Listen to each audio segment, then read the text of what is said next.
Hello mummy papa चुनूचे, आम्ही आता उठलो और चिंगी मेरे पास आई है अभी। गुड मॉर्निंग भी बोली मुझे, अब थोड़ी देर के बाद बोलेगी मोबाइल दे दो मुझे।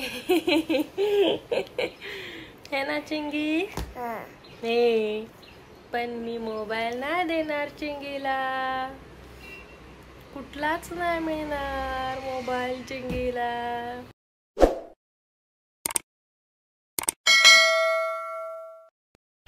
गुड मॉर्निंग एव्हरीवन, कशा आहात सर्व? तर स्वागत आहे तुमचं माझ्या व्लॉगमध्ये।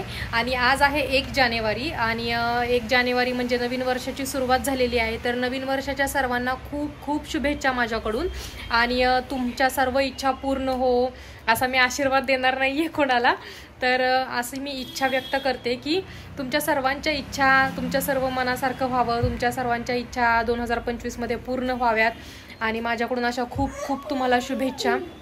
आणि तुम्ही बघत आहात, तुम्हाला असं वाटत असेल माझ्या हाताला काय झालेलं आहे, तर ॲक्च्युली काल मी केसांना मेहंदी लावलेली, तर ते मेहंदी मिक्स करताना खरं तर हे झालेलं आहे, हाताला माझ्या पूर्ण मेहंदी लागलेली आहे। आणि सर्वांना खूप साऱ्या शुभेच्छा। त्यानंतर मी तुम्हाला आता एक गोष्ट दाखवणार आहे, जी की मी एवढी सुंदर दिसते हे मला आजपर्यंत माहिती नव्हतं, तर आजच मला समजलं आहे ते आमच्या चिनूकडून, कारण आमच्या चिनूने माझं ड्रॉइंग केलेलं आहे।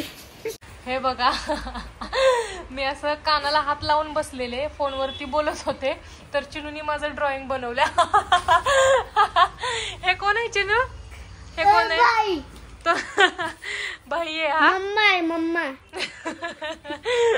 मम्मानी ब्लॉग बघितला तर मम्मा मला मारच देईन बघ चिनू, घाणेरडा कुठला। आणि आर्यनचा इथे स्टडी चाललेला आहे, कारण आर्यनचे आहे एक्झाम। असं पाहायला गेलं तर 2024 हे माझ्यासाठी एवढं जास्त काही खास नव्हतं, पण छान झालं बरं का। माझे काही इच्छा होत्या, माझी काही स्वप्न होती ती पूर्ण झाली। चुप रे। जसं की माझी अशी इच्छा होती की मी आयफोन घ्यावा, मी आयफोन घेतला। माझी ही सुद्धा इच्छा होती की मी स्वतःसाठी एक चेन आणि एक रिंग करेन, तर ती सुद्धा मी केली। मम्मीसाठी सुद्धा मी रिंग घेतली, त्यानंतर पप्पांना सुद्धा मी मोबाईल घेतला। ह्या खूप छोट्या छोट्या गोष्टी आहेत खरं तर, ज्या की तुम्हाला खूप छोट्या वाटतील, पण माझ्यासारख्या मुलीसाठी ह्या खूप मोठ्या गोष्टी आहेत। तर त्या सर्व पूर्ण झाल्या। तसेच माझे काही स्वप्न 2025 साठी सुद्धा आहेत, आणि ती पूर्ण करण्याचा मी पुरेपूर प्रयत्न सुद्धा करेन। पण आता बघूयात कसं होतंय कसं नाही, कारण प्रत्येक गोष्टच आपल्या मनासारखी होते असं नाहीये। पण प्रयत्न तर मी सोडत नाही, कारण प्रयत्न केल्याशिवाय, त्या दिशेने वाटचाल केल्याशिवाय सुद्धा गोष्टी पूर्ण होत नाहीत। नाहीतर नुसतंच आपण म्हणतोय की हा माझी ही इच्छा आहे, माझी पूर्ण झाली पाहिजे, माझी इच्छा आहे, माझी पूर्ण झाली पाहिजे, तर तसं होत नाही। त्यासाठी कष्ट सुद्धा तेवढेच द्यावे लागतात, तेवढीच मेहनत सुद्धा घ्यावी लागते। हे काय वेगळं सांगायची तुम्हाला गरज नाहीये, तुम्हाला तर माहितीच आहे। तर पुन्हा एकदा माझ्याकडून तुम्हा सर्वांना खूप खूप शुभेच्छा नवीन वर्षाच्या। तुमचं हे वर्ष खूप सुखाचं, समृद्धीचं, आनंदीचं आणि खूप सुखा समाधानाचं जावं अशी माझी इच्छा आहे। तर ते जाईलच आणि आपण ते घालूयातच। अजून आर्यू तुला काय बोलायचंय? केसांना मेहंदी लावण्यासाठी इथे मी चहापत्तीचं पाणी करून घेतलेलं, आणि तुम्ही बघताय की मला एवढे पॅकेट्स लागतात निशा मेहंदीचे। ॲक्च्युली यामध्ये मी आणि सीमाताईने दोघींनी मेहंदी लावलेली काल केसांना, आणि याचा पूर्ण व्हिडिओ मी अपलोड केलेला यूट्यूबवरती। तुम्हाला जर बघायचं असेल की मी मेहंदीमध्ये कोणकोणते इन्ग्रेडियंट्स वापरते, काय काय ते यामध्ये मेहंदीमध्ये मिक्स करते, तर त्याचा व्लॉग मी ऑलरेडी बनवलेला, तो तुम्ही बघू शकता। मी लिंक हवं तर डिस्क्रिप्शनमध्ये देईन। आणि इथे सीमाताईने बदाम भिजत घातलेले, सर्वजण रात्री बदाम भिजत घालतात आणि उद्या सकाळी खातात। सर्वजण 5-5 बदाम खातात। आणि नवीन वर्षासाठी इथे गुलाबजाम बनवलेले तर सीमाताईने। आणि त्यानंतर मी पप्पांसाठी इथे शॉपिंग केलेली। पप्पांना बरेच दिवस झालं टी शर्ट घेऊन बोलत होते, पण मला होत नव्हतं। मग त्यानंतर पप्पांना जसे हवे असतात तसे इथे मला टी शर्ट मिळाले, म्हणून मी पप्पांसाठी इथे 2 टी शर्ट घेतले। आणि मी खूप सारी शॉपिंग केलेली, मम्मीसाठी सुद्धा सँडल घेतलेला, आणि इथे तुम्ही शॉपिंग बघू शकता। जॉकीमधून पण मी यावेळी पुन्हा शॉपिंग केलेली, याआधीसुद्धा केलेली, तुम्हाला माहितीच होतं। आणि हे पप्पांसाठीचे 2 टी शर्ट घेतलेले ते आहेत, आणि ते जॉकीमधून मी काही सामान घेतलेलं ते सुद्धा आहे। आणि मी इथे एक साडीसुद्धा घेतलेली आहे, जी की ती साडी माझी नाही आहे तर, आणि हा मम्मीसाठी सँडल आहे, तुम्ही बघता इथे, तर तो मी तिच्यासाठी घेतलेला। आणि एक साडीसुद्धा घेतलेली आहे, जी की माझी नव्हती, माझ्या गावातल्या एका फ्रेंडला हवी होती म्हणून तिने मला आणायला सांगितलेली, तर ती साडी मी घेतलेली तिच्यासाठी। आणि अशा पद्धतीने मी सर्वांसाठी शॉपिंग केलेली, कारण मला गावी सुद्धा जायचं होतं म्हणून। तर इथे पहा, तर ही साडी आहे ती, तर कशी वाटते ते तुम्ही कमेंट करून मला सांगू शकता।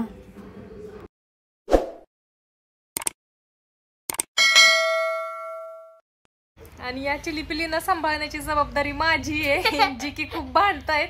कारण सीमाताई आणि सचिनदाजी गेलेले आहेत गावी लग्नासाठी आणि ह्या 2 मुलांची जबाबदारी माझ्यावरती आहे. म्हणजे आज माझ्यासाठी बिग बॉस मध्ये जेवढे टास्क होतात बिग बॉस मध्ये मोठे मोठे, त्याच्यापेक्षा कितीतरी मोठा टास्क आहे आज माझ्यासाठी.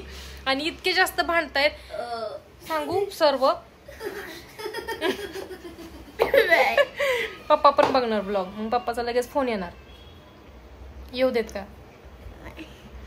काल आम्हाला सचिनदाजींनी 5,000 रुपये दिलेले, म्हटले पेप्सी आणायला आणि म्हटले एन्जॉय करा, पार्टी करा.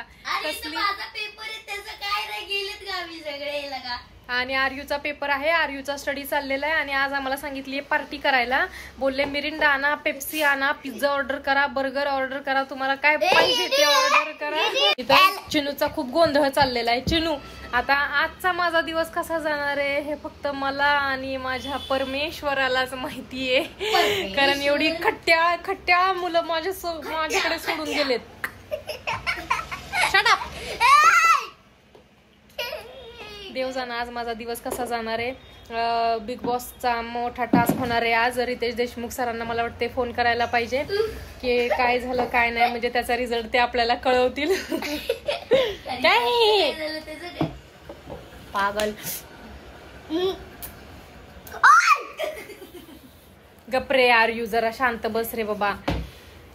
सर्व लोक 2025 मध्ये काही ना काहीतरी संकल्प करतात. असं मी काय कोणत्या वर्षी कोणता संकल्प वगैरे असं केलेलं नाहीये. फक्त माझी एक इच्छा आहे, पण तो संकल्प वगैरे नाहीये की हे झालंच पाहिजे, ते केलंच पाहिजे, ते मिळवलंच पाहिजे, असं काही नाहीये. बस मी फक्त माझे प्रयत्न करत राहणार आहे. मी माझे 100% लावणार आहे प्रत्येक गोष्टीमध्ये. जे की मी 2024 मध्ये काही गोष्टी कंप्लीट केल्या ज्या माझ्या खूप दिवसांपासूनची इच्छा होती. आणि पहिली गोष्ट सांगायची झाली तर मला असं कायम वाटतं की आपल्या कष्टासोबत ना आपल्या नशिबाची सुद्धा आपल्याला साथ हवी असते. आणि ते खरं तर आहेच बरं का. म्हणजे मला तर असंच वाटतं की आपण कष्ट खूप करतो, पण त्यासोबत आपल्याला कष्टाची त्या कष्टाचं चीज होण्यासाठी ना नशिबाने सुद्धा आपली साथ द्यायला लागते. अदरवाईज नुसतेच कष्ट करतोय म्हणजे पर्सनली मला हे असं वाटतं. बाकी लोकांचं काय मत आहे मला माहिती नाही, आणि तुमचं काय मत असेल तर तुम्ही मला कमेंट करून सांगू शकता. तर संकल्प असा काय मी केलेला नाहीये 2025 मध्ये. फक्त माझी एक इच्छा आहे, म्हणजे इच्छा आहे म्हणण्यापेक्षा मला खूप गरज आहे त्या गोष्टीची. आणि सगळ्यात जास्त गरज म्हणजे मला एक्सरसाइजची खूप जास्त गरज आहे. कारण मला बॅक पेनचा खूप जास्त त्रास होतो. म्हणून मी असं ठरवलेलं की म्हणजे मला डॉक्टरांनी सुद्धा सांगितलेलं की तुम्ही एक्सरसाइज करणं खूप इम्पॉर्टंट आहे तुमच्यासाठी, तर तुम्ही ती करायला हवी. तर माझा असा विचार चालू आहे की मी लवकरच एक्सरसाइज चालू करेन. लोक 1 जानेवारीपासून संकल्प करतात आणि 1 जानेवारीपासून ते करण्यासाठी स्टार्ट करतात, पण मी काय आज स्टार्ट केलेलं नाहीये. पण मी ते लवकरच करेन असं मला वाटतंय. पण सकाळी लवकर उठावंसं वाटत नाही, हा जरा खूप मोठा प्रॉब्लेम आहे. रात्री झोपायला उशीर होतो कारण दिवसभर ऑफिसचं काम असतं, त्यानंतर मग व्हिडिओज व्लॉग्स वगैरे मला एडिट करावे लागतात. आणि हो, लवकरच तुम्हाला माझ्या नवीन रील्ससुद्धा बघायला मिळतील, ते सुद्धा एका वेगळ्या पद्धतीने. म्हणजे मी ट्राय करेन, कारण मला फारसा वेळ नसतो, पण त्या वेळामध्ये वेळ काढून सुद्धा मी ठरवलेलं आहे की मी ते करेनच म्हणून. तर ते सुद्धा लवकर तुम्हाला बघायला मिळतीलच. आत्ता मी मुंबईमध्ये आहे, पण मी लवकरच गावी जाणार आहे कारण सीमाताई आणि सचिनदाजी गावी गेलेले आहेत. तर ते आज येतीलच रिटर्न. तर ते आल्यानंतर माझा विचार चालू आहे की मी गावी जाईन आणि गावी गेल्यानंतर तुम्हाला माझ्या नवीन रील्ससुद्धा बघायला मिळतील. कारण 2025 मध्ये बऱ्याच गोष्टी करायच्या आहेत, बऱ्याच गोष्टी करायच्या आहेत. कदाचित जर मी आज 1 जानेवारीला हा व्हिडिओ बनवतीये, हा व्लॉग बनवतीये की मला काय करायचंय किंवा इच्छा आहेत किंवा हे तुम्हाला सांगतीये, तर कदाचित मी डिसेंबरमध्ये 31 डिसेंबरला सुद्धा एक व्हिडिओ बनवेन, एक व्लॉग अपलोड करेन की त्या गोष्टी मी कंप्लीट केल्या का किंवा त्या मी मिळवल्या का किंवा माझ्या काही इच्छा होत्या, तर तो सुद्धा व्लॉग बनवेनच मी. आणि जितकं प्रेम तुम्ही माझ्या रील्सला वगैरे देता तितकंच प्रेम तुम्ही माझ्या व्लॉगला सुद्धा द्यावा अशी माझी इच्छा आहे. लवकरच तुम्हाला खूप साऱ्या नवीन गोष्टी बघायला मिळतील आणि नवीन गोष्टी दाखवण्याचा मी तो पुरेपूर प्रयत्न सुद्धा करेन. तर बस तुमचं प्रेम राहू द्यात, आशीर्वाद राहू द्यात, तुमची साथ राहू द्यात, बाकी काही नकोय. आणि तुम्हाला नवीन वर्षाच्या पुन्हा एकदा खूप खूप खूप भरभरून शुभेच्छा. खूप मेहनत करा, खूप कष्ट करा, खूप गोष्टी अचीव करा, कारण कष्टाशिवाय पर्याय नाहीये. कुणीही असला, कितीही मोठा व्यक्ती असला तरी सुद्धा कष्ट प्रत्येकाला करावे लागतात. कारण कष्ट केल्याशिवाय तर आपल्याला कोणतीच आपल्या इच्छा पूर्ण होत नाहीत, काहीच आपल्याला मिळत नाही विदाऊट कष्ट. और पैसा भी नहीं मिलेगा, काम करो तो मिलेगा. ते त्यांना माहिती आहे, ते तू सांगायची गरज नाहीये. कष्टाशिवाय पर्याय नाहीये गाईज, कष्ट तर करावेच लागतात. तर मी खूप सारे कष्ट घेतीये, खूप सारी मेहनत करतीये. बस फक्त त्या मेहनतीचं चीज व्हावं एवढीच एक इच्छा आहे. आणि लवकरच खूप साऱ्या नवीन गोष्टी तुमच्या समोर येतीलच. बघूयात आता काय होईल, कसं होईल, काही माहिती नाहीये. हे तर माहिती नाही मला मी काय करणार आहे, त्या गोष्टी कशा मिळवणार आहे किंवा कसे प्रयत्न करणार आहे, मला ह्या काही माहिती नाहीये. फक्त त्या मिळवायच्यात, त्या दिशेने वाटचाल करायची आहे. पण ती मी कशी करणार आहे हे सुद्धा मला माहिती नाहीये. पण हा दुसरा व्लॉग मी तुम्हाला डिसेंबरमध्ये नक्की बनवेन, नक्की अपलोड करेन आणि नक्की तुम्हाला सांगेन की माझ्या डोक्यामध्ये काय विचार होते, मला काय मिळवायचं होतं आणि 2025 मध्ये मी काय मिळवलं. 2024 तर ठीकठाक गेलं असं काही नाहीये, पण छान गेलं, असं वाईट गेलं असं मी बोलणार नाहीये. कारण जितकी आपण मेहनत करतो तितकं आपल्याला मिळत जातं आणि तितकं मला मिळालेलं आहे 2024 मध्ये, मी नाही असं बोलणारच नाहीये. पण बघूया 2025 कसं जातंय कसं नाही. तर तुम्हा सर्वांना नवीन वर्षाच्या खूप साऱ्या शुभेच्छा. आणि नेहमी माझे असेच व्लॉग येत राहतील. आता मी एक्सप्रेस होणं सुरुवात केलेलं आहे, म्हणजे बोलणं वगैरे, तुम्हा सर्वांना गोष्टी सर्व सांगणं किंवा काय झालं काय नाही हे व्लॉग वगैरे, व्लॉगिंग स्टार्ट केलेलं आहे मी. तर तुम्हाला लवकरच समजत जातील सर्व गोष्टी काय आहेत, कशा घडणार आहेत किंवा काय. तर भेटूयात अशाच पुढच्या व्लॉगमध्ये. आजसाठी बाय बाय. खूप छान राहा, आनंदी राहा, छान जगा, हसत राहा कायम. Bye bye.